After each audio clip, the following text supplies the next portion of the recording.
Mi nombre es Nicolás Sanabria Castro. El día de hoy tengo el honor de presentar al profesor, a darle la bienvenida y a presentar al profesor Francisco Martín Valentín.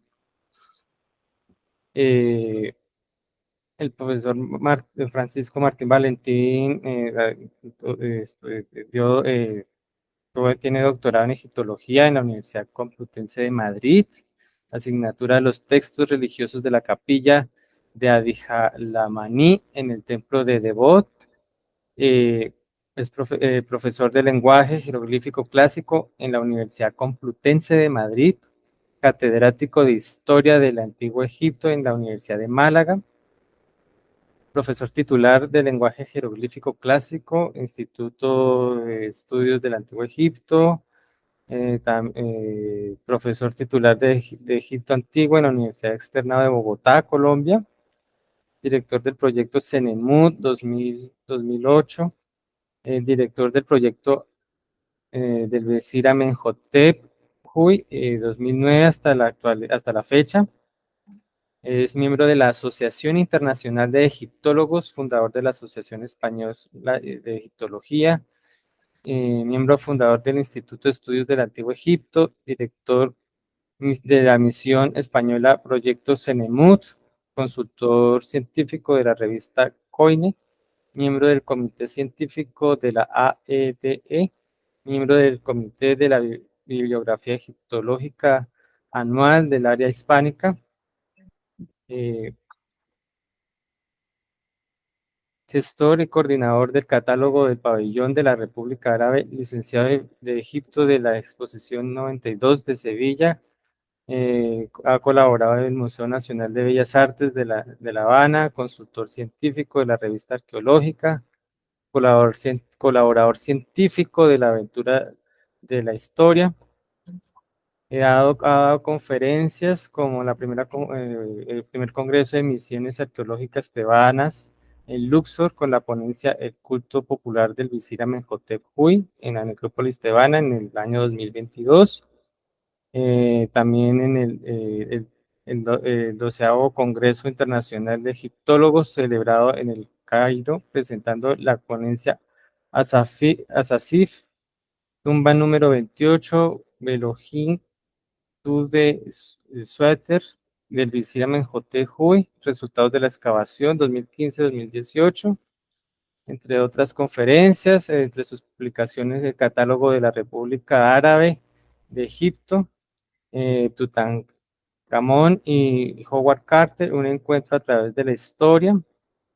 También el libro de Amenhotep III, el esplendor de Egipto, los magos del antiguo Egipto, eh, los tesoros del visir Amenhotep Huy, entre muchas otras obras. Entonces, profesor, le doy la bienvenida y le doy paso a este espacio que nos convoca el día de hoy, que es el conversatorio, la interpretación religiosa del cenotafio de Senemut en Dehir el Bahari. Hola, muy buenos días, muy buenas tardes, según donde estemos cada uno. Muchas gracias por la presencia de personas que ya habitualmente parece que acuden a estas conferencias y amigos que están presentes, que los he visto. Yo quiero dar las gracias por la invitación a la mesa directiva del Senado de la República de Colombia, a la directora de la Dirección General Administrativa del Senado de la República, la doctora Astrid Salamanca Ragin, a la Biblioteca del Congreso de la República, Luis Carlos Galán Sarmiento, y a nuestro flamante y maravilloso presentador e introductor y coordinador de esta conferencia, don Nicolás Sanabria Castro. Y de nuevo dar las gracias a todos los asistentes a este acto.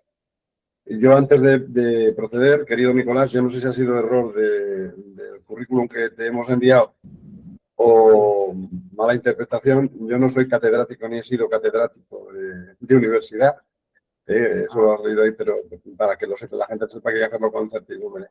Y profesor de jeroglíficos en la Universidad Complutense, sí, efectivamente, no departamental. Es decir, que este tipo, bueno, son cosas que no tienen mayor importancia, pero ya sabemos que luego todo esto queda constancia de ello y las cosas deben ser precisas, ¿no? Bueno, aclarados estos puntos y dar las gracias a todo el mundo, pues es un placer, insisto, comparecer hoy aquí en el nombre también de la Fundación del Instituto de Estudios del Antiguo Egipto, que es la institución con la que trabajamos nosotros. Me refiero a la profesora Teresa Bedman y a mí mismo. Pues es una oportunidad porque Colombia es un querido país el cual resulta haber sido compañero de viaje y casi de primicia en la egiptología con nosotros ya hace largos años, con la Universidad del Externado de Bogotá. Y bueno, después de esto resulta que se han abierto áreas de cooperación bastante fecundas con esta nación hermana y gracias a Dios parece que la egiptología puede prosperar y progresar en Colombia porque hay buenos, muy buenos profesores como Daniel Carvajal y el profesor Ricardo Uribe y otros que están haciendo su labor para introducir, para cimentar, para instaurar el estudio de la egiptología en este país magnífico. Y bueno, dicho esto, cuando se me propuso intervenir, siempre lo natural es, parece que sea que se demande o que quiera hacer algo sobre el proyecto que se está realizando. Ahora mismo, como ha dicho nuestro querido Nicolás, yo codirijo con la profesora Teresa Bedman el proyecto Visita Menhotep-Hui. Es un proyecto de excavación que se está haciendo desde el año 2009 hasta la actualidad en Asasif, en Luxor Occidental, y que tiene unos resultados enormes. Pero claro, resulta que es que la historia egiptológica que ya llevamos a cuestas es lo suficientemente amplia como para matizar, y esto fue lo que me decidió a ofrecer esta conferencia, que ya el instituto o la fundación, entonces no existía, pero el Instituto de Estudios del Antiguo Egipto tuvo un proyecto original primero, que es llamado el proyecto Senenmut, TT353, en Der el Bahari, que se ejecutó desde el año 2000 al 2008, con unos resultados magníficos, como vamos a ver. Entonces pensé que sería bueno volver a recuperar, a poner en orden un poquito los datos de aquel proyecto magnífico, todavía pendiente de algún punto de ejecución, que bueno, algún día lo haremos. El más inmediato es que, por ejemplo, los textos de la Cámara A de este monumento, pues van a ser publicados ahora en el mes de junio, en una traducción, en un libro realizado por Teresa y por mí, y que, bueno, aportará bastantes datos a este importantísimo mundo. Y dicho todo esto, ya voy a comenzar con la ponencia, ¿no? La conferencia de hoy. Aquí tenemos el grandioso marco de Der el Bahari, con al fondo detrás el Valle de los Reyes, que tenemos allá por aquí detrás, y tenemos el templo de la reina Hatshepsut, que podéis ver aquí. Entonces, este es un sitio mágico por muchas razones, lo fue siempre desde el punto de vista religioso, y este fue el lugar en el que Senenmut, que tenemos una imagen ahora, el mayordomo de Amón, Senenmut, decidió realizar el templo para su reina, Hatshepsut, ejecutando una de las más bellas obras de arquitectura del arte universal. Pues bien, este personaje, que fue un personaje importantísimo en la historia de la dinastía XVIII, es muy curioso porque surge un poco de la penumbra, de la niebla, no se sabe muy bien qué fue. Pero para estudiar este personaje y todo lo que conlleva al momento actual, hay una serie de bibliografía que es imprescindible, como estos libros que enseño aquí, Los monumentos de Senenmut de Peter Dorman,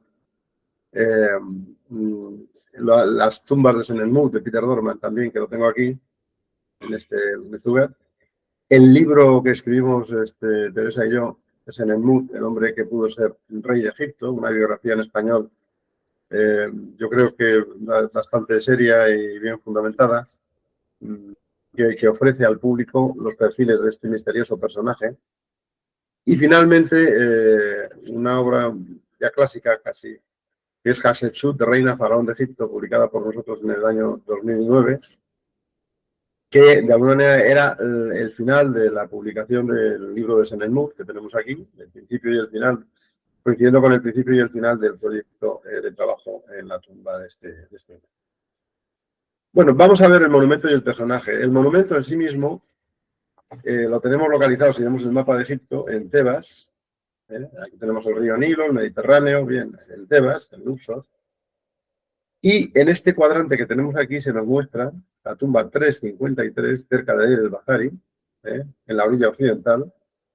Y aquí vemos un poquito una imagen conjunta con esta raya roja que nos indica es el eje de entrada, es la tumba, vamos, es el monumento, el hipogeo, TT353 que entra dentro del Temenos, del templo de la reina Hatshepsut, en el Bahari.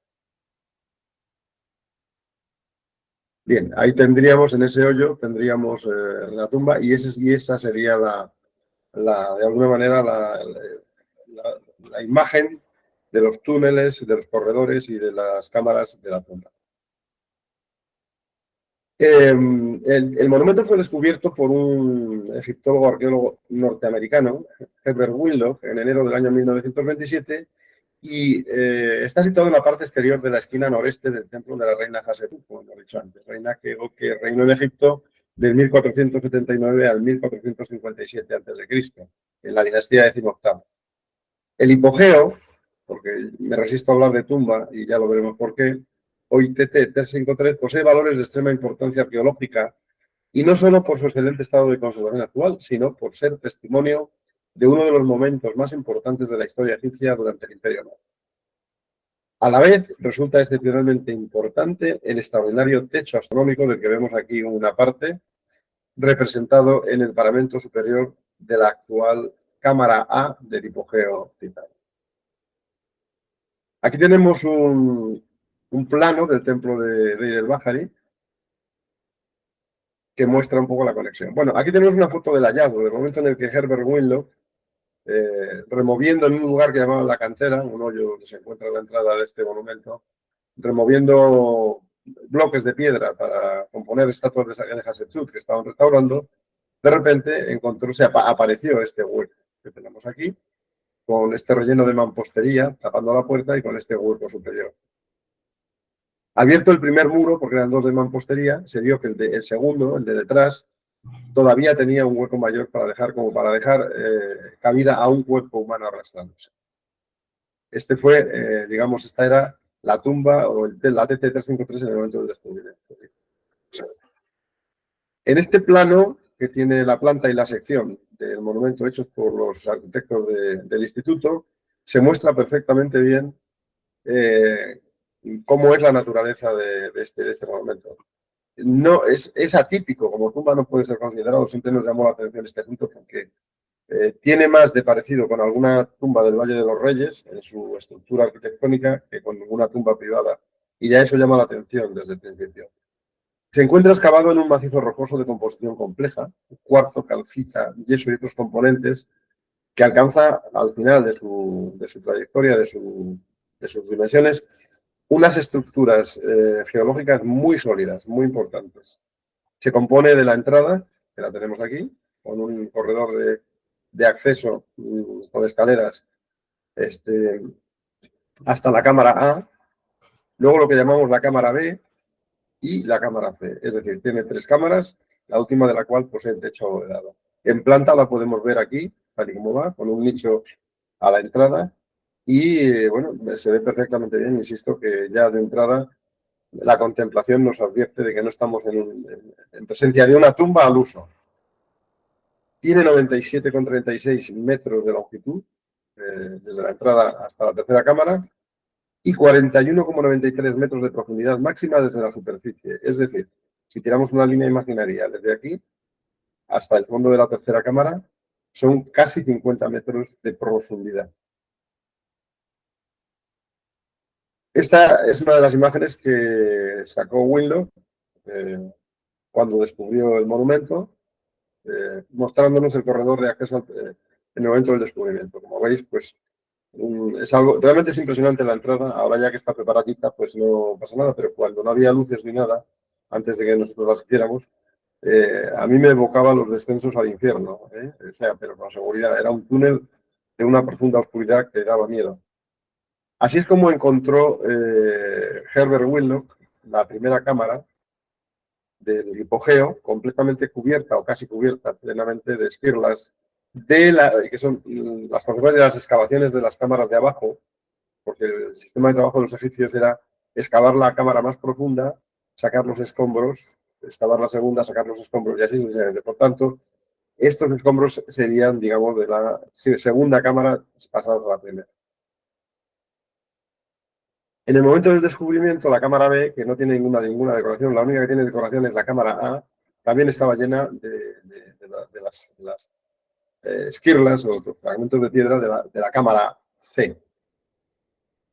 Y finalmente la cámara C, que la tenemos aquí, con un techo abovedado y que tiene un pozo en su rincón noreste, pero que no tiene decoración prácticamente ninguna. Willow se quedó sorprendido con el descubrimiento de este monumento porque él no entendía que Senenmut hubiera podido construir dos tumbas. Ya se sabía que en el Sheikh al-Burna, que es una colina que está al lado exactamente de donde está la TT353, había otra tumba catalogada como la TT71, atribuida también a Senenmut, que es esta que tenemos aquí, y que todo el mundo consideró como la tumba auténtica. Por tanto, al descubrirse la nueva, Willock decide que va a ser la segunda tumba. Y ahí cometió un gran error, como yo creo. Aquí tenemos una sección axionométrica de la capilla en forma de T de la 71. Es esto que vemos aquí. Bien, el caso es que Willock se quedó confundido con este asunto y todo esto quedó pendiente de un estudio posterior no realizado, he de decirlo, hasta que llegó el equipo del Instituto de Estudios del Antiguo Egipto y realizamos los trabajos procedentes para desentrañar el misterio de lo que había en este monumento. El personaje en sí mismo, Senenmut, que tenemos aquí, en un fragmento de una estatua del Museo de Leiden, con Neferura, de la que fue preceptor, pues es un personaje muy curioso. Su vida se desarrolló en la parte más notoria de la dinastía decimoctava y precisamente, como decía antes, en el reinado de la reina Hatshepsut, entre 1479 y 1457 a.C. Se sabe que ejerció prerrogativas reales siendo una persona de origen humilde, es decir, este señor no tenía vinculación con la realeza y, sin embargo, alcanzó los máximos puestos de importancia en las estructuras de poder de Egipto, ascendiendo desde abajo, desde las capas del pueblo común a lo más alto. Además, fue un gran sabio, esto es indiscutible, y yo creo que es la parte más asombrosa de la obra y el legado que nos dejó este hombre. Su conocimiento matemático quedó patente, entre otras realizaciones, en su gran obra, El Templo de Millones de Años, Yeser Yeseru, el Templo de Dir el-Bahari, construido para la reina Hatshepsut. Estudió y dominó la astronomía, la geometría, la arquitectura y otras muchas disciplinas que configuraban el conocimiento sagrado que los antiguos egipcios consideraban como los pilares que sustentaban el mundo conocido para ellos. Y poseyó más de 90 títulos religiosos y administrativos. En ningún caso, por ejemplo, el de visir. Hay alguna publicación por ahí que habla de que fue visir, eso no es cierto, no es cierto. Yo creo que es un error de bulto poco aceptable, ¿no? Porque sus títulos están todos publicados. Con esto quiero decir que no necesitó ostentar o poseer títulos de poder político tradicionalmente reconocidos en las nomenclaturas egipcias de la función pública egipcia. Y sin embargo, él tuvo casi el 100% del poder de Egipto en sus manos. Fue preceptor de Hatshepsut en unas circunstancias que ya explicó Teresa, pues al ser hija menor, al ser la mayor, la hija mayor de Tutmosis I, pues él apareció en escena precisamente bajo el reinado de este faraón, de este rey, asumiendo el ser el mayordomo de Hatshepsut, de la princesa, de la hija real Hatshepsut. Y también lo fue de la princesa Neferura, presunta hija de Tutmosis II y de Hatshepsut. O sea, presunta de Tutmosis II y segura de Hatshepsut, con la cual se le ve en numerosos ejemplos de estatuaria casi como un padre con una hija. ¿Cómo fue nuestro proyecto? El proyecto tuvo vocación, digamos, de limpieza, consolidación, restauración, investigación, publicación de nuevo y cierre de las investigaciones. Antes de comenzar los trabajos de nuestro proyecto, la tumba se veía, la entrada se veía como se ve aquí en esta foto. Como eso es una hondonada, prácticamente es fácil no verla si pasas por al lado hacia el templo de bajar andando porque está deliberadamente escondida en este hoyo y esta era la puerta de entrada. Esto comenzó en el año 2000 y estuvimos hasta el 2008. En el interior hicimos excavación y habilitación museística del monumento con una nueva planimetría que he exhibido antes y ejecución de un estudio arquitectónico complejo del hipogeo este. Esta es la cámara A con las inscripciones. Durante las campañas 2004 y 2005 se produjo la limpieza interior del monumento hasta la primera cámara en el año 2004 y el resto se realizó en el 2005. Trabajos de excavación y limpieza en el interior.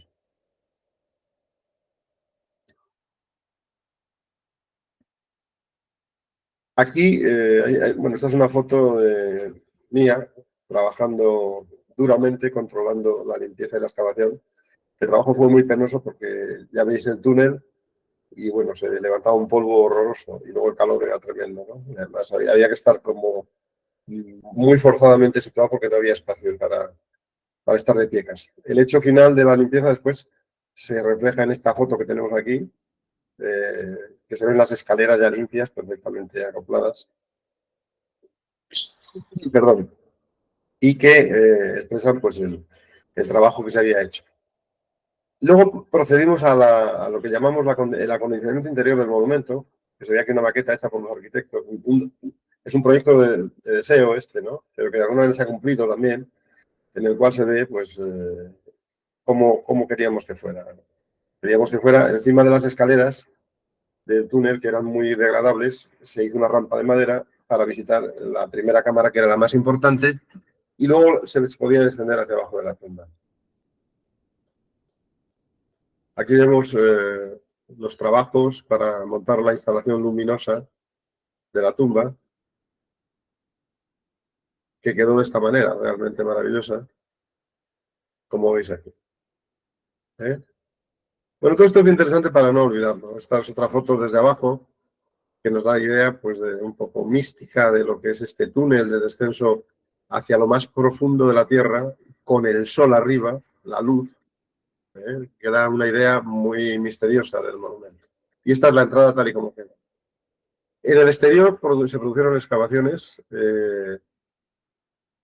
también estuvimos, y en el interior hicimos acondicionamiento. Pues, por ejemplo, excavando evidentemente un pozo de pocas dimensiones que existía en la cámara D, ahí se están excavando, se está limpiando. Y luego en el exterior una serie de obras que hubo que realizar para proteger el monumento contra las arribadas de agua, porque cuando llueve, cuando hay tormentas en el desierto, se abren las puertas del cielo y entonces el lugar donde se encuentra el hipogeo se convierte en un auténtico tragadero de pila, vamos a decir, que absorbe, coge todo el agua que cae desde la montaña, desde arriba, con la consiguiente con el peligro para el monumento. Así que procedimos a realizar unas obras exteriores de acomodación, un muro de contención y desviación de las aguas, que quedó así como se ve, para desviar, desde luego, si llegaba de la montaña la arribada, pues que pudiera irse por otro lado del agua. Aquí tenemos a Teresa Bedman trabajando sobre una cerámica encontrada de época tolemaica. Los hallazgos no fueron abundantes, podemos decir, pero sí interesantes. Pues, por ejemplo, este que tenemos aquí, con otros ladrillos adobes, lleva un cartucho de la reina Agnes Nefertari, lo cual indica que, y también se encontraron de su hijo, Amenhotep I, lo cual indica en el sitio que probablemente esto procede del desmantelamiento de los templos funerarios de ambos, Amenhotep I y Amenhotep madre e hijo, que estaban en donde está ahora el primer patio de Deir el-Bahari. Senenmut tuvo que desmantelar estos templos funerarios para poder construir el templo de su reina. Bien, aparecieron algunas cosas interesantes como este amuleto de un Horus sanador. Y aquí tenemos otro ladrillo, otro adobe con impronta de cartucho. En este caso me parece que es de Amenhotep I. En fin, no demasiado.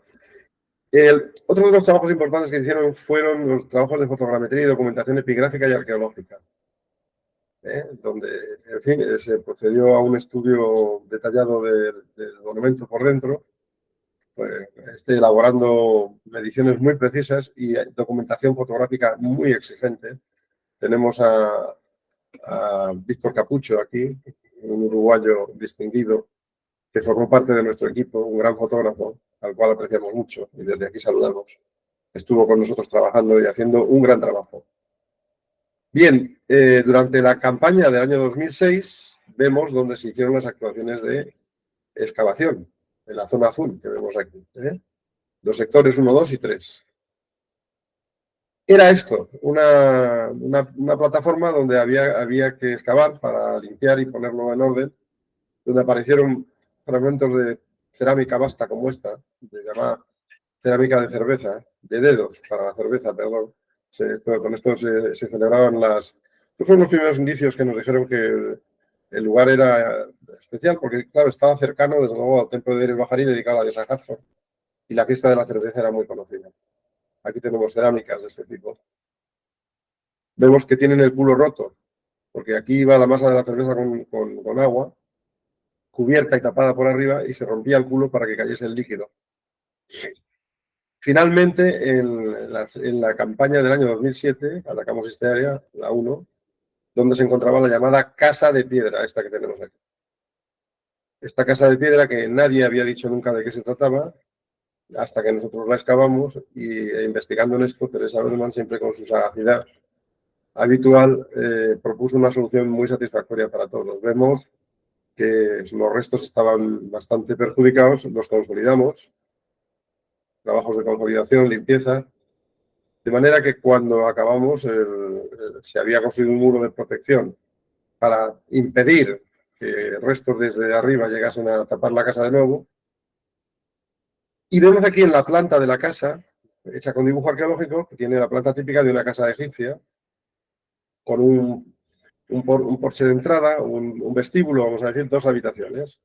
Y en el centro, pues un hueco para vasija.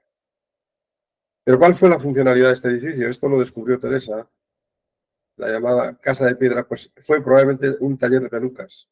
Un taller de pelucas para las celebraciones de las fiestas de la diosa Hathor, que como sabéis, estas celebraciones se llevaban a cabo por mujeres fundamentalmente y para ello utilizaban pelucas especialmente elaboradas, en virtud de las cuales la Hathor llevaba el nombre de Señora de los Rizos. Aquí donde tenemos el punto rojo es donde están los restos del templo funerario de Tutmosis III, al lado de la capilla de Hathor en Deir el-Bahari, y aquí es donde originalmente hubo estaba localizado una ubicación antigua de casas de pelucas antes de que se procediera a la construcción del templo funerario de Tutmosis III. Esta casa estaba vinculada con el templo de Hatshepsut, pero cuando viene Tutmosis III para hacer su templo tiene que levantar ese taller y entonces se lo llevan a otro sitio. Y precisamente este era el lugar donde estaba la casa taller de las pelucas antes de la construcción del templo de Tutmosis III, y se lo llevan y lo ponen abajo para poder trabajar. Aquí vemos otra vez.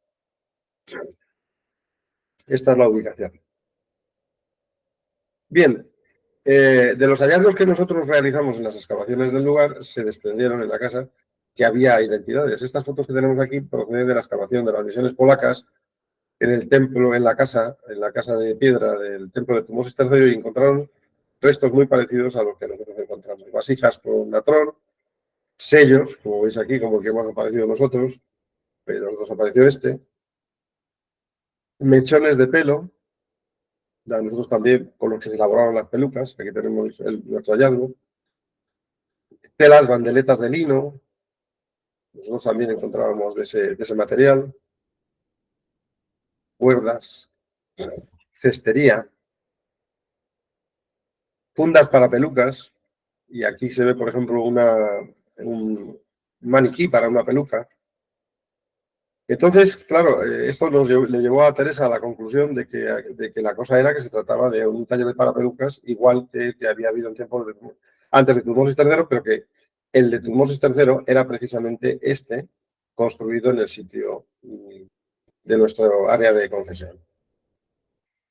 Bien, entonces las obras consistieron en las exteriores, en la neutralización de los derrumbamientos por erosión natural, la creación de una vía de acceso, la protección del tendido de alta tensión, protección contra venidas de aguas fluviales.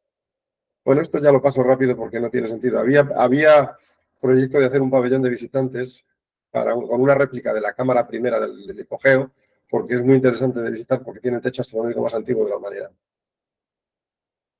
Hubiera quedado así, esto es una ficción, pero realmente la revolución del año 2011 paralizó toda esta obra. Y no digo que no volvamos a asumirla, buscando la financiación adecuada, porque sería bueno para proteger el hipogeo contra la entrada de visitantes masivas.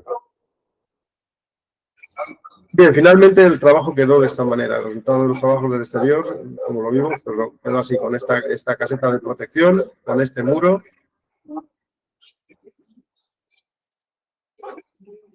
Y, en fin, realizadas las obras como esa. Vayamos ahora a los descubrimientos, que es un poco lo que nos ha traído aquí. Vemos en el plano la sección, la entrada, el corredor, la cámara A, la cámara B, repito, y la cámara C. Vayamos a la A. Allí abordé yo precisamente la traducción integrada de los textos existentes, que son los que se publicarán ahora precisamente en el mes de junio. Aparecerá el libro, ha pasado tiempo, pero en fin, todo esto requiere también tiempo, no hay duda. Y, por ejemplo, a título de ejemplo, para que lo veáis, nosotros, vamos, yo personalmente he hablado siempre de este hipogeo como una idea muy especial porque es un monumento súper especial.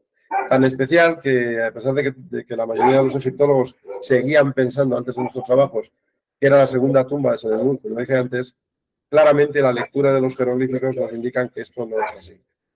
El inicio de las inscripciones en la cámara está recogido en esta línea horizontal, en retroescritura, es decir, que se lee al revés, no de adelante a atrás, sino de atrás adelante, pues se trabajaba de esta manera. Esto es una manera de mostrar cómo yo, bueno, mi cuaderno de campo, ¿no?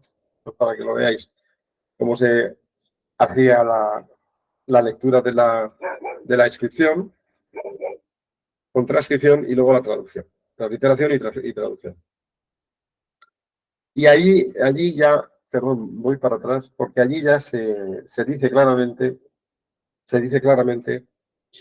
que el monumento está dedicado precisamente a que Senenmut, este hombre que fue tan importante para la reina Hatshepsut, experimentase a su favor las virtudes mágicas para convertirle en un espíritu o luminoso. De hecho, la invocación dice así: oh vivientes sobre las dos tierras, escribas y sacerdotes ritualistas, conocedores de las cosas sagradas, adoradores de Dios, recitad en voz alta las virtudes mágicas o los ensalmos para el mayordomo de Amón, Senenmut.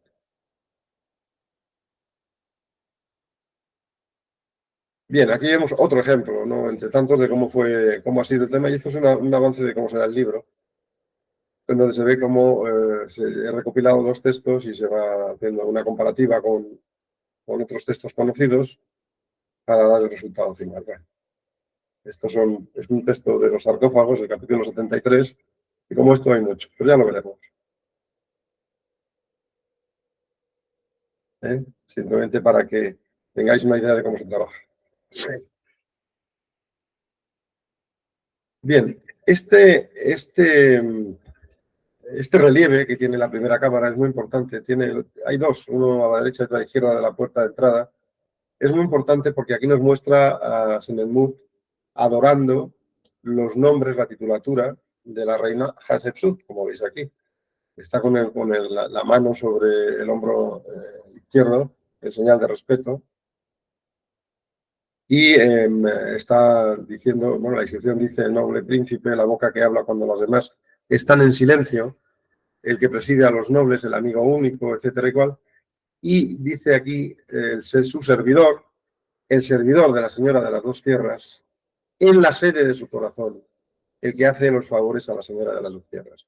Esta parte de la inscripción, de la que hay muy pocos paralelos en otros textos monumentales egipcios, de alguna manera permite intuir que la relación entre Senenmut y su reina fue más que la de un servidor con su soberana.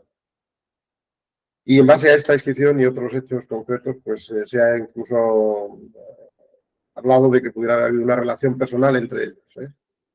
Bueno, aquí tenemos el cartucho, el sherej de la reina Hatshepsut, que aquí es presidida por el Hathor Horus, porque lleva la corona de Hathor, si veis aquí, Horus Useret Kau, y el nombre de coronación y el nombre de nacimiento. Bien, otra cosa muy importante es que en la pared oeste de la primera cámara, al pie de la estela de falsa puerta, que luego la veremos más detalladamente, que hay allí, se encuentran en estos lugares que ponen las flechas dos imágenes, una enfrentada una a la otra, la femenina con la masculina, y esto que tenemos aquí está dibujado porque se leyó con lámpara de rayos ultravioleta, y aunque estaba borrado porque estaba hecho con tinta, se había borrado algo, pero se podía perfectamente entender que el personaje en cuestión llevaba la corona roja. Entonces, no lleva nombre, pero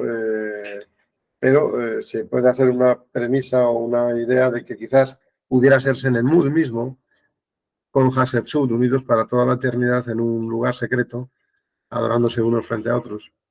Entonces, lo que dice es la inscripción, que por cierto está no borrada, pero mal practicada, pone que su carne luzca. Bueno, la cámara es muy interesante porque tiene una serie de fechas en hierático.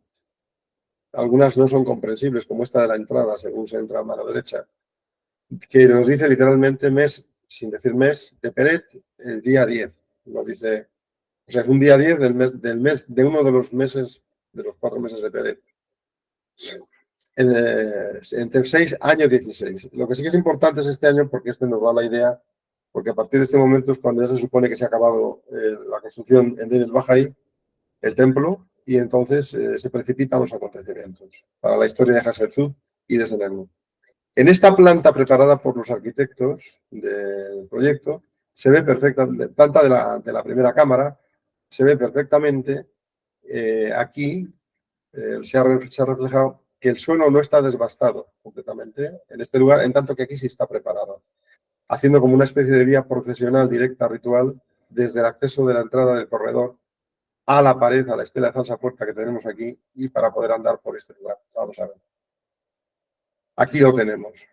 Esta es la estela de falsa puerta, la foto está tomada desde el corredor y vemos cómo esta parte de aquí está sin acabar, sin devastar, pero el suelo de nuestra parte está rebajado, está finamente trabajado para ser ritualmente útil, para poder ser utilizado. ¿Para qué? Para hacer ofrendas delante de la estela de falsa puerta, que, como sabemos, era un elemento de arqueología funeraria vital para hacer ofrendas al difunto en el más allá. Ahí lo tenemos. Bueno, por otra parte, el techo astronómico de Senenmut es el techo más antiguo astronómico de la humanidad, y al parecer existen, según Christian Leitch, un egiptólogo astrónomo alemán muy importante, existen 3 fechas reflejadas en el techo.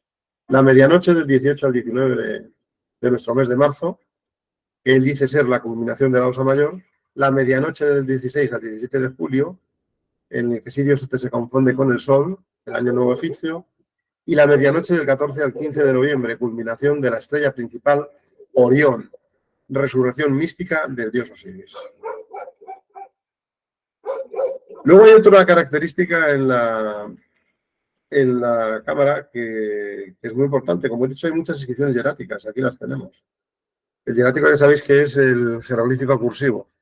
Wilmot, cuando vio estos datos, interpretó que se trataba de fechas de inspección para contrastar la ejecución, el estado de ejecución del monumento. Pero eso no es correcto. Hemos descubierto después, viendo las fechas que existen en las paredes, según se ve aquí, en conexión con el techo, que se trata de una serie de fechas para ser coordinadas con el calendario que en realidad tenemos aquí, que es un calendario astronómico en este lugar de aquí, en la parte sur del techo. Es un calendario astronómico que tiene que ser consultado para ver si las fechas están en orden y en ese momento hacer los rituales a los que se refieren los textos de las paredes. Es decir, fechas señaladas para la celebración del ritual. ¿Pero qué ritual? ¿Qué ritual? Todavía no lo digo. Pasamos ahora a ver la cámara B y la cámara C. Ambas carecen de decoración alguna. Pero la C, la última, tiene una característica interesantísima. Tiene el techo abovedado, imitando la bóveda celeste. Esto, que nos parece muy natural, hay que tener en cuenta que solo se empieza a producir de manera generalizada para las tumbas de los reyes, en el Valle de los Reyes, pero nunca para un privado. Y entonces, este privilegio real es asumido por Senelmut. ¿Por qué? Por alguna razón. Porque teniendo en cuenta además que el monumento llama la atención que no haya sido destruido ni perseguido las inscripciones. Es decir, que casi nadie sabía que este monumento existía en tiempo faraónico. Pues es como un lugar secreto donde Senelmut se ha dotado de una serie de elementos arquitectónicos cosmológicos que le permiten a él hacer las actividades y implementar los destinos de un rey en el más allá. En el techo, en la inspección del techo, descubrimos curiosamente una hilera de estrellas pintadas, que tenemos aquí un par de ellas.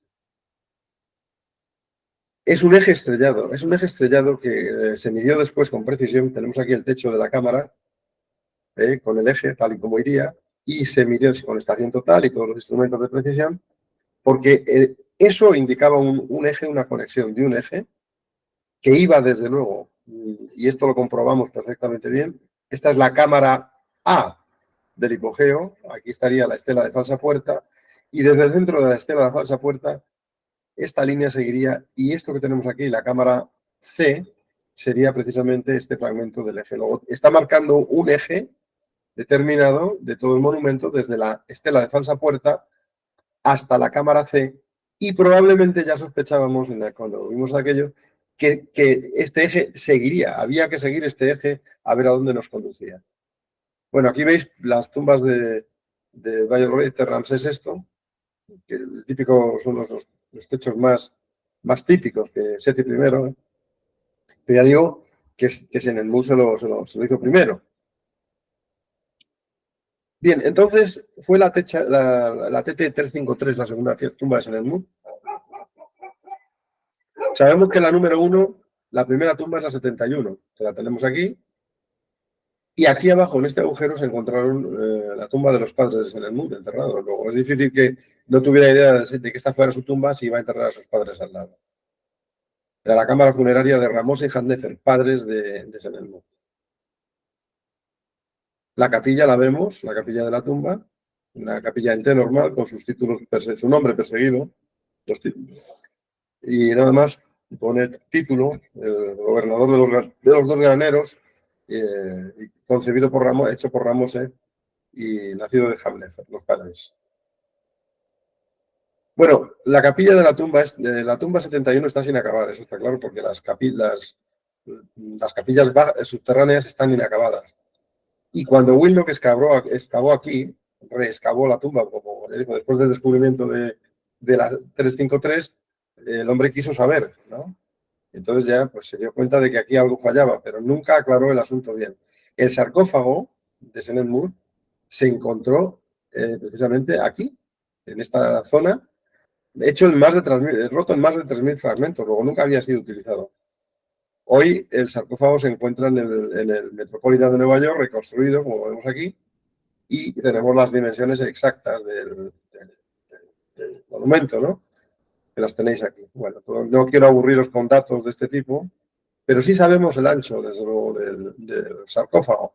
Y que si la idea era bajarlo por esta rampa para depositarlo en la tercera cámara, había que contar con un tema logístico. Esta es la entrada, lo tenemos aquí.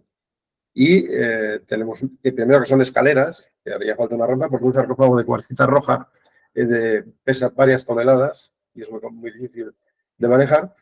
El ancho de la entrada del cenotafio tiene 1,05 metros. Y el sarcófago, y es que hemos puesto aquí un dibujo, tiene 0,88 metros de ancho. Es decir, que quedaban escasos centímetros a ambos lados para poder mover con agilidad y precisión el sarcófago. Además que había que haberlo bajado por escaleras y eso era inviable, porque si no hubieran hecho rampa, no escaleras. Así que llegamos a la conclusión de que el sarcófago no iba destinado a esta tumba y por tanto esto no era una tumba. Otro dato que nos ilustró fue, vemos aquí en la planta, vemos aquí una serie de puntos y rayas que se refieren a los depósitos de fundación.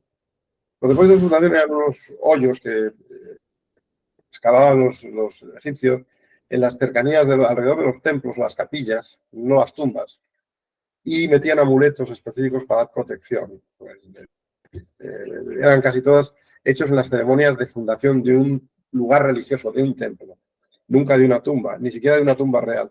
Pues bien, aquí Willock había encontrado hasta 6, quizás, depósitos de fundación, y resulta que si se hace una línea uniendo los puntos, nos da esta constelación.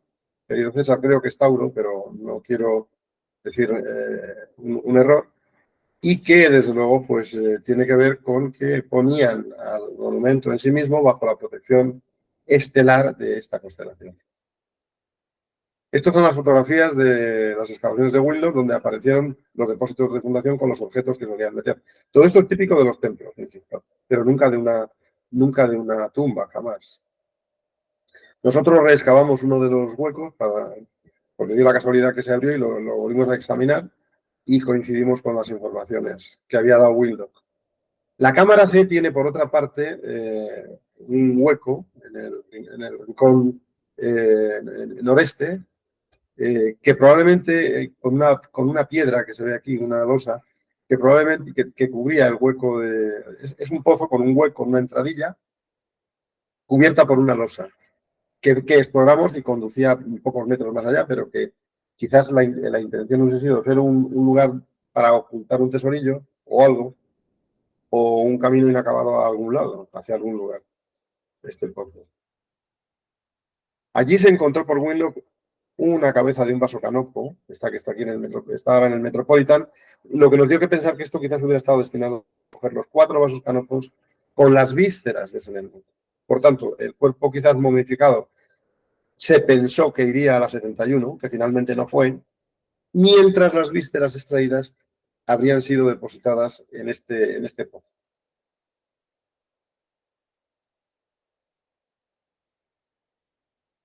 Bien, hay una inscripción muy interesante en este lugar que no ha sido traducida tampoco ni por Winlock, ni por Dorman, ni por nadie de los que han trabajado en la tumba, que es esta que tenemos aquí, un poco tosca, hecho por un cantero, uno de los canteros que estuvo trabajando probablemente en la excavación del hipogeo, el cantero de la necrópolis Ipuy, y dice esto, el cantero de la necrópolis Ipuy, y dice las transformaciones del mayordomo de Amón en el mundo. Esto nos da otra clave. Es decir, si quien estuvo trabajando allí se permitió dejar este grafito anónimo, porque es torpe, está mal hecho y seguramente, no mal hecho, está bien escrito, pero no tiene calidad. Seguramente que él lo que quiso es dejar una clave de a qué se dedicaba, qué sería la función de este extraño monumento. Y nos habla de qué, de las transformaciones del mayordomo de Amón. Es decir, que estaba claro que el cantero este conocía que este monumento estaba dedicado a realizar las ceremonias necesarias para obtener la transformación espiritual de Senenmut desde la naturaleza de un hombre normal a un ente superior, quizás de naturaleza real y divina. Si vemos este esquema, lo vamos a entender casi mejor. vemos que la tumba tiene su entrada, el hipogeo tiene su entrada. Esto es, vamos a ver, esta raya amarilla ideal nos indica, digamos, el suelo al nivel exterior. Hasta la raya roja es el témenos o recinto del templo de Hatshepsut, del Deir el-Bahari, la primera terraza. Vemos, pues, que desde la entrada a la primera cámara, el centro se encuentra fuera del templo. El monumento fuera del templo. Entonces, en este lugar, aquí virtualmente, en esta cámara, se procedería a la transformación del espíritu de Senemut en un Ahu, en un Az, espíritu luminoso de naturaleza divina, propio ya y digno de un rey. Y una vez transformado, ya podría pasar a estas otras dos salas, que aunque están inacabadas, estarían para hacer ritus, concretamente, como ser divinizado, espíritu luminoso. Entonces está claro, también incluso por la distribución subterránea del monumento debajo del templo de Hatshepsut, que había un área dedicada a obtener la transformación del espíritu Selenut y otra a reconocerle como un ser divino.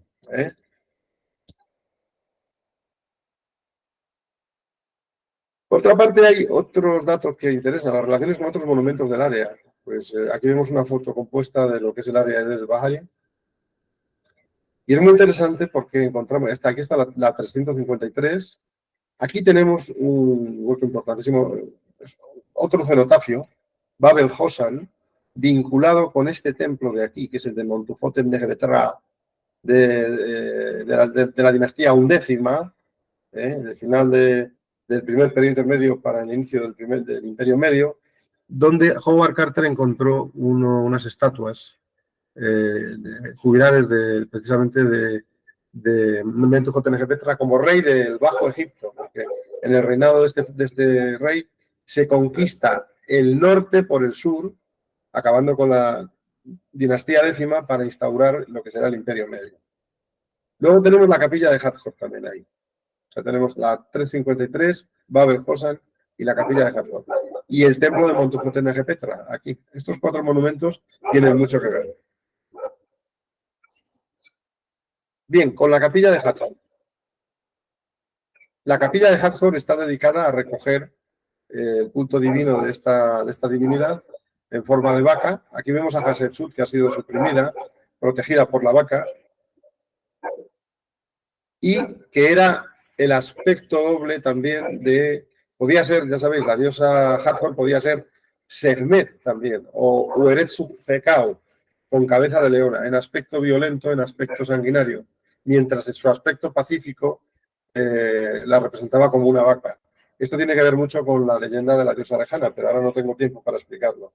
La religión en Egipto, para entender la egiptología, es fundamental. Pero bueno, aquí en esta capilla, Hatshepsut recibía culto asimilada a la diosa Hathor y a la diosa Sekhmet, que la tenemos aquí con cabeza de león. Ahí la tenemos también suprimida, amamantándose de la vaca Hathor. Y aquí su cartucho que ha sido dañado. Bien, al preparar una nueva planimetría del monumento nos encontramos con otra sorpresa. La sorpresa es esta. La estela de falsa puerta de la que os hablaba antes, que está presidida por estos dos ojos, Udjati. Este es el eje central. Y nos indicaba ya, además coincidía con el eje del monumento, como lo habían visto los arquitectos. Aquí tenemos el detalle de los dos ojos. Esta línea, este punto central era fundamental para poder hacer establecer el eje de la planimetría, pero también para ver hasta dónde se proyectaba el eje del monumento fuera de la zona subterránea. Esto se hace con estación total perfectamente, tirando el eje hacia atrás y luego disparándolo hacia adelante a ver a dónde toca. Y aquí encontramos cosas muy interesantes. Bueno, esto lo hemos visto antes.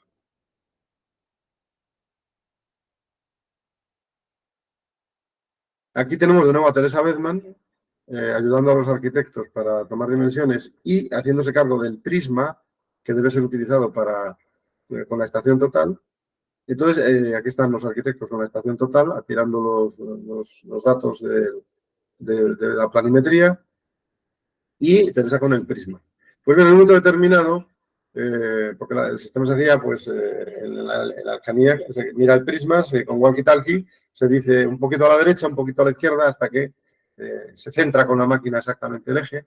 Y en esta labor, pues en el momento determinado, el 14 de octubre del 2004, cuando allá a Teresa le dieron las instrucciones de no te muevas de ahí, estás en el punto, esa es la línea del eje de la tumba que pasa por medio de los dos ojos, de repente Teresa dice, oye, tenéis que venir aquí a ver esto porque estoy en un sitio especialísimo también que tiene otros dos ojos encima mío. Vamos a verlo.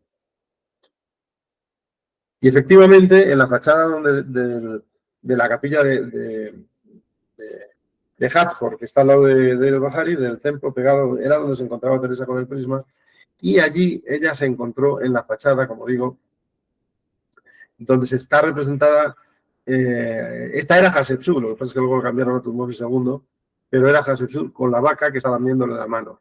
Esta es una publicación del templo de David. Pero Teresa se encontraba, si veis estos dos óvalos aquí, con dos ojos, se encontraba abajo con el prisma en el centro exacto de estos dos ojos. Entonces llamó la atención y dijo, oye, tenéis que venir a verlo, aquí lo tenemos, el sitio. Tenéis que venir a verlo porque esto es una cosa especial. Bien, la primera cuestión que se hizo es ir allí, examinarlo.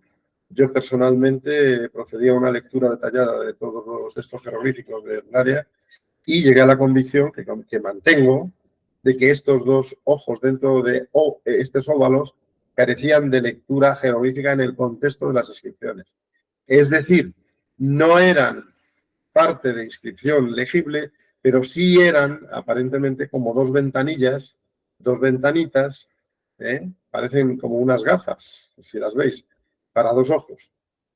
Y efectivamente era lo que eran. Dos óvalos con un ojo en cada sitio, con una función. Y según lo que pensaban los egipcios, sabemos que a la piedra y a los relieves le daban la virtualidad de ser reales. Es decir, que pensaban que se podría, a través de procesos mágicos y religiosos, mantener una unión mística de conexión visual o de conexión, sí, de comunicación entre estos dos ojos y los de la estela de la falsa puerta de la cámara A. Esto está en la mitad norte de la fachada este de la capilla de Hathor. Aquí lo tenemos. Pero dentro, detrás, también existen estos otros dos ojos. Luego lo vamos a ver otra vez.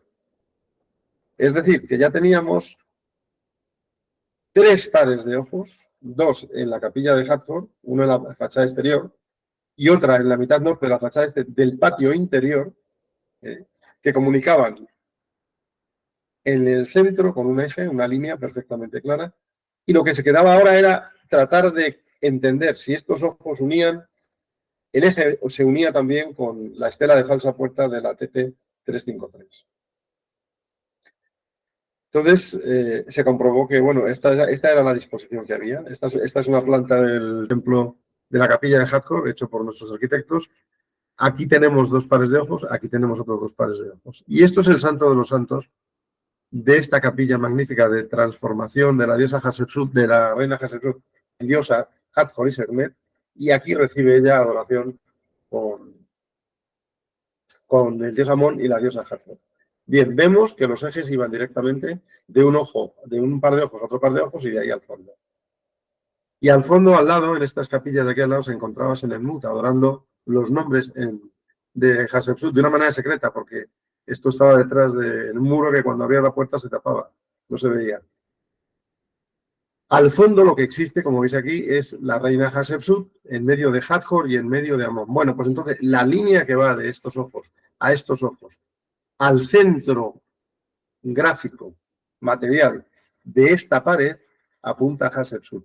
Había una unión mística conformada por las mediciones exactas y confirmada por esos datos de esos dos ojos y el texto. Así que tratamos de ver qué pasaba con el hipogeo. Y el hipogeo, efectivamente, teníamos en la cámara A los dos ojos de la estela de falsa puerta. En la fachada norte exterior de la capilla de Hathor, que tenemos aquí, teníamos otros dos ojos. En el muro interior teníamos otros dos ojos. Y al final íbamos a parar, como hemos dicho, al Santo de los Santos, donde estaba la reina Hatshepsut.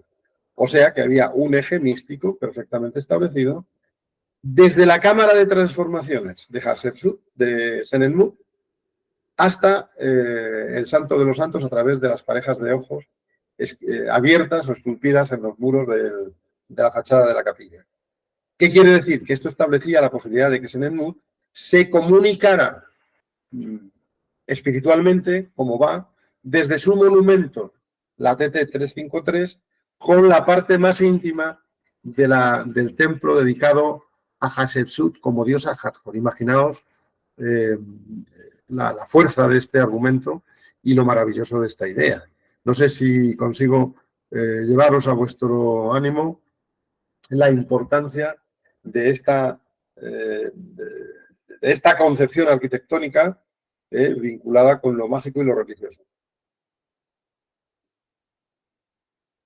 Nos quedaba por confirmar si había otro ángulo a otro lado, perdón, formando un ángulo, había quizás, o pudiera haber habido otro eje como este, con otro monumento, pero no hemos podido constatarlo, aunque probablemente esto quizás tuviera alguna comunicación con el templo de Uso o el templo de Karnak, pero ahora no podemos decir.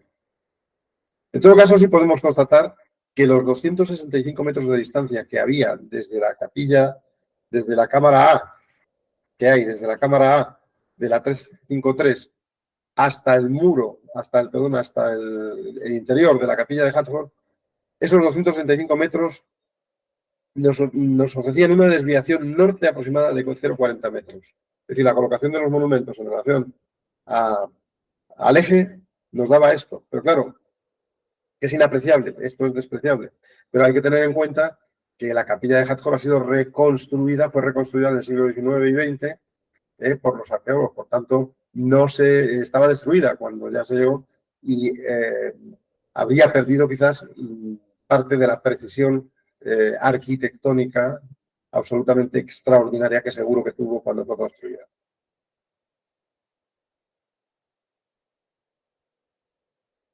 El monumento tenía también unas comunicaciones con el templo de Montejut Nejepetra, este que tenemos aquí.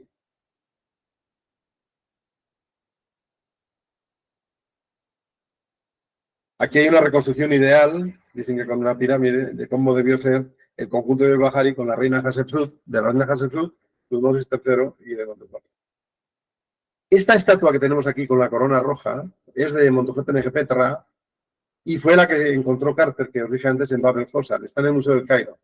A lo mejor ya en el nuevo museo, pero lo que rememora es la victoria de este rey sobre el norte y el hecho de que se coronó como poseedor de la corona roja, que quiere decir del Bajo Egipto, por conquista. Y esto es un dato que Senenmut utilizó para sí mismo, como vamos a ver. El interior del monumento de Mentuhotep Nejepetra, que lo vemos aquí, está en esta malísima situación, pero fijaos también el hecho del techo abovedado en el interior del monumento, que está imitado en la TT 353 en la tercera cámara. Bien, este es el día que entramos. Un sitio que da pavor entrar porque está presionado por la montaña. Mirad qué sujeción tiene para que no reviente por dentro. Esto es un arquitrabe de piedra maciza que se ha abierto como si fuese un bloque de mantequilla y lo han tenido que sujetar con maderas. Estuvimos el tiempo preciso porque la verdad digo que daba miedo para hacer las prospecciones. Entramos y efectivamente penetramos en el monumento, en el interior, para constatar similitudes de la TT 353 en su diseño y concepción con la idea del templo de Montujot Nejepetra, porque ya sabíamos que seguro Hatshepsut se inspiró en este rey para construir el templo en terrazas de El Bahari, puesto que tanto el de Montujot Nejepetra como el de Hatshepsut tienen el mismo sistema, que son rampas de acceso y terrazas. Un caso único prácticamente en la arquitectura egipcia. Por tanto, pensábamos que se había inspirado en ello.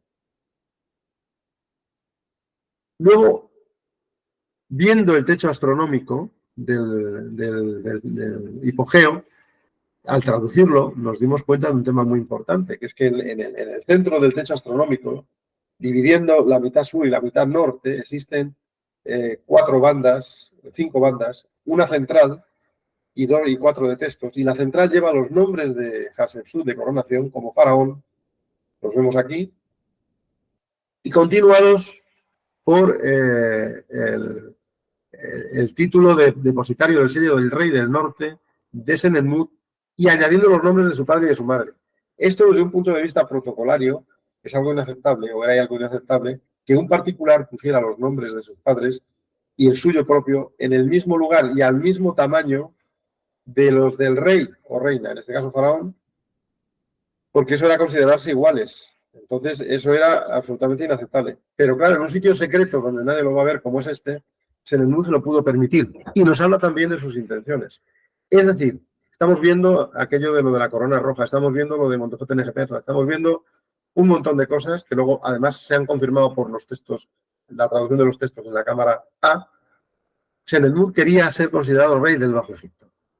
No en vida, sino cuando después de la muerte. Y él pone en estos sitios datos para verlo. Por ejemplo, hay otro dato curioso, es este jeroglífico de aquí arriba, que normalmente se escribe con la abeja, es depositario del sello del rey del norte. Pero aquí él utiliza, que puede hacerlo también, la corona roja, apropiándose del símbolo en este momento desde otro punto de vista, de una manera críptica, pero dejando claro que él reivindica su condición de rey del norte. Esta es la manera de escribirlo más o menos normal, que podemos encontrar en otros monumentos, pero aquí él lo hace con la corona roja.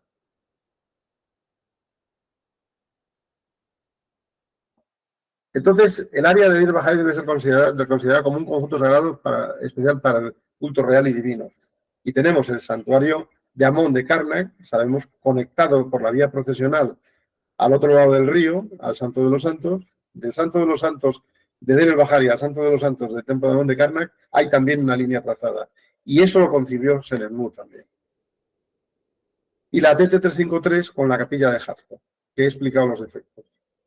Pero al otro lado tenemos la KV20 en el Valle de los Reyes, donde la cámara de la momia, del sarcófago, se encuentra exactamente al mismo nivel, al otro lado de la montaña, obviamente, al mismo nivel de altitud que el Santo de los Santos del templo. Es decir, que donde acaba el templo, aquí, al otro lado, si pudiéramos tirar una línea proyectada atravesando la roca, llegaríamos a la cámara del sarcófago de la tumba de Hatshepsut en el Valle de los Reyes, la primera que se construyó. Luego vemos, Senenmut se hizo representar por todos los sitios, ¿no? La tercera terraza del valle era donde se hacía la bella fiesta del valle, y la idea es que Senenmut debería quedar unido para siempre con el gran monumento de Hatshepsut en el Deir el-Bahari. Vemos otra cosa curiosa, que Senenmut observó y manejó la topografía del lugar. Tenemos aquí una imagen brumosa del Nilo en Luxor. Y bueno, esto me lo voy a saltar, pero no tiene tampoco mucho sentido. Es que son trabajos que hizo. Pero sí estudió, y este es importante que lo veamos, él estudió perfectamente bien la topografía del lugar y produjo y organizó la reforma urbanística de Tebas en la orilla oriental, con obras en el templo de Karnak, que es este, en el templo de Karnak y en el templo de Luxor, el de Perresud, para hacer la fiesta de Opet, en conexión con la obra de Deir el-Bahari. Si veis aquí, este es Deir el-Bahari, si tiráis una línea, llegaríais aquí. Y entonces, ¿qué es lo que hizo? De una manera magnífica, perfectamente medido, se unen los puntos centrales del Santo de los Santos de Hatshepsut, del templo de Hatshepsut, de Deir el-Bahari, con el Santo de los Santos de Karnak, con la parte más sagrada de los reposaderos de la barca, del Santo de los Santos, perdón, del templo de Luxor, y lo que tenemos aquí es un triángulo isósceles, que es el signo jeroglífico de Sopedet. Realmente es una cosa magnífica como este hombre jugaba con la astronomía, que es una constelación egipcia, Sotis, y entonces él jugaba con esto, y entonces vinculó místicamente estos tres monumentos fundamentales que él había realizado y reorganizado para hacer la nueva capital de Tebas para su soberana, poniéndolo bajo la protección de lo astronómico. Él fue un grandísimo astrónomo, desde luego, y un gran sabio. Así que deciros que realmente la conclusión a la que nosotros llegamos después de todas estas investigaciones fue que Senemú se había construido este hipogeo en secreto, conociéndolo solamente la familia, el hermano, Amenemhat, y él mismo, muy poca gente más, para conseguir que él obtuviera las transformaciones necesarias desde ser un ser normal, humano, a convertirse en el poseedor de la corona roja y, por tanto, rey del Bajo Egipto, para poder ejercerlo durante toda la eternidad con su amada Hatshepsut dentro del templo del rey del Bahari, porque ya hemos visto que el eje de la tumba penetra directamente sobre el témenos del templo, bajo el témenos, perdón, del templo de Hatshepsut, y el eje de la tumba, que no lo he dicho antes, converge, el eje ideal converge en el centro de la calzada procesional, desde la entrada del templo de Hatshepsut a las testeratas al Santo de los Santos, con lo cual ambos destinos, una vez el transformado en Aj, el espíritu Aj luminoso poseedor de la corona roja, el destino de ambos, una como reina del Bajo Egipto, del Alto Egipto, y el otro y él como rey del Alto Egipto, del Bajo Egipto, podrían durar para toda la eternidad. Este fue el sentido creemos, interpretativo de lo que significa el hipogeo TT353 de Deir el-Bahari en la intención de Senemut como controlador, digamos, del poder regio que no pudo tener en vida porque no tenía condición real, pero que pudo alcanzar después de la muerte por su privilegiada relación con la reina Hatshepsut. Bueno, muchas gracias.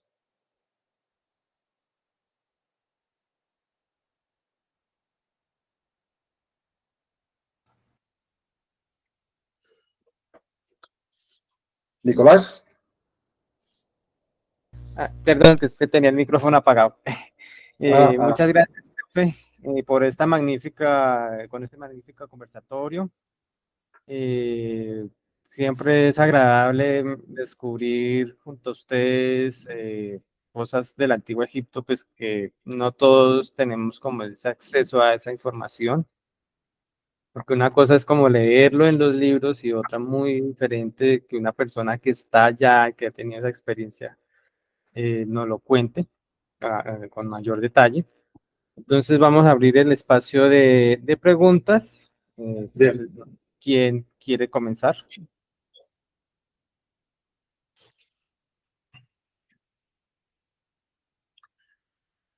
Bueno, si no hay nadie antes, yo podría empezar a preguntarle a Francisco algunas de las cosas. Bien.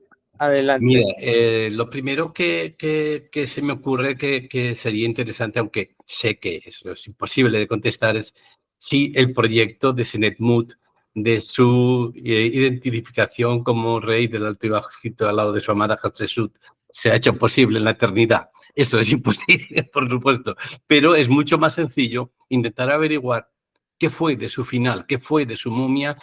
Se ha podido, utilizando el ADN de sus padres, intentar reconstruir si existe alguna momia capaz de ser identificada como Senemut o qué se sospecha que pasó.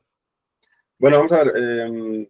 La historia de la momia de Senemut está casi resuelta, pero no sé por qué no se ha acabado de confirmar. Una egiptóloga americana que se llamaba, ¿cómo se llamaba? Elizabeth Thomas, pues propuso identificar una momia de un hombre anónimo llamado Unknown Men A, o sea, la momia de un hombre anónimo que se encontró en la cassette de 320 de El Bahari con momias reales. Es una momia que se encuentra hoy realmente está en el museo, yo creo que está en el Museo de las Culturas de Egipto, de nuevo el museo, o sigue a lo mejor en el del Cairo, no lo sé, pero que la momia por sí misma, si se ve cuando se publicó en su descubrimiento, tiene un enorme parecido con el grafito existente en la TT353 que lo he mostrado al principio de la conferencia. Entonces, físicamente parece que tiene tal. Y la momificación tiene todas las características de un personaje real. De manera que sí que podría tratarse de esa momia. Además, Elizabeth Thomas decía, y se sabe, que los restos de las momias de los padres de Senenmut encontradas por Winlock en la excavación de la 71, de la TT71, se encuentran en el Museo de Agricultura de Egipto. No sé por qué. Están allí, pero se sabe que son ellos. Por tanto, sería viable, como dices, querido Luis, hacer unas comparativas de ADN, sobre todo el mitocondrial, de Nofret, de la madre, para ver si la momia de este hombre desconocido fuera su hijo biológico, y saldríamos completamente de dudas. Vamos, yo creo que hay un altísimo porcentaje de considerar, aunque no se ha hecho esa prueba y no entiendo por qué, insisto, pero de considerar que esta momia sea la de Senenmut. Profe, pues Muchas gracias. yo hago una pregunta, pues yo le sé la respuesta, pero igual yo quisiera que su merced la respondiera, porque de pronto hay alguien que tiene como la inquietud, pero no se atreve. Es para los egipcios o sea, ¿cuál es el concepto de la puerta falsa en el antiguo Egipto? Vamos a ver, esto de puerta falsa es una denominación convencional de los arqueólogos. Los egipcios no lo Ah, llamaban ni puerta ni falsa. Lo ah, que sí que es claro que es que Sí, pero te explico. Lo que sí que es claro es que cuando vemos estas estelas de falsa puerta o puerta falsa, estamos viendo umbrales sucesivos, uno detrás de otro, que en la perspectiva egipcia, plástica, implicaban que eran como una entrada, otra entrada, otra entrada y otra entrada. Y entonces el fundamento, la finalidad de estas estelas residía en la creencia de que el va del difunto, las esencias espirituales del difunto, tenían la posibilidad de conectarse con el exterior a través de estas puertas. Era una comunicación entre el más acá y el más allá, vamos a decir. Y entonces estas puertas tienen además dos ojos arriba siempre, que implican que hablan Yatison, pero también implica, se traduce como todo lo que se puede ver, todo lo que el disco solar ilumina.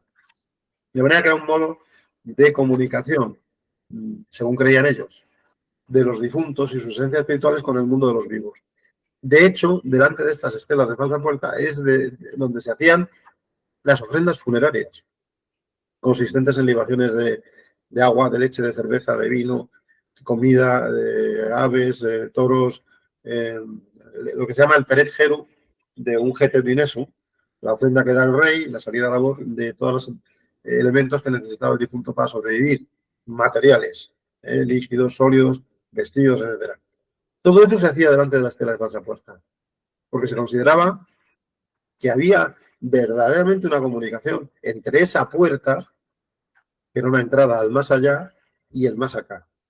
Entonces, Senenmut utiliza en el ATT353 ese elemento arquitectónico no solo para recibir ofrendas, porque queda demostrado que se había horadado en la puerta un hueco para que le hicieran los ritos Sahu y así también poder hacerle ofrendas allí delante de la estela, sino que él pensó que a través de esa puerta, esa entrada, podía llegar a conectar con su amada en la parte más mística de la capilla de Hathor, donde ella estaba entre Amón y Hathor, y unirse con ella. Entonces es casi de una lógica material aplastante que uno para ir a un sitio tiene que abrir una puerta y entrar por ella. Solo los fantasmas pueden atravesar los muros, pero en este caso, como eran entes espirituales, podían hacerlo. Listo. No sé, ¿alguien más quiere hacer alguna pregunta al profesor Francisco? ¿No? Bueno, entonces, profe, muchas gracias por regalarnos esta hora de su tiempo, por hablarnos de este tema tan interesante, como es el cenotafio de Senenmut. Entonces, gracias a todos también por asistir a esta conferencia, a este espacio brindado por la Biblioteca del Senado de la República, Luis Carlos Galán Sarmiento. Y les deseo a todos un No, feliz estar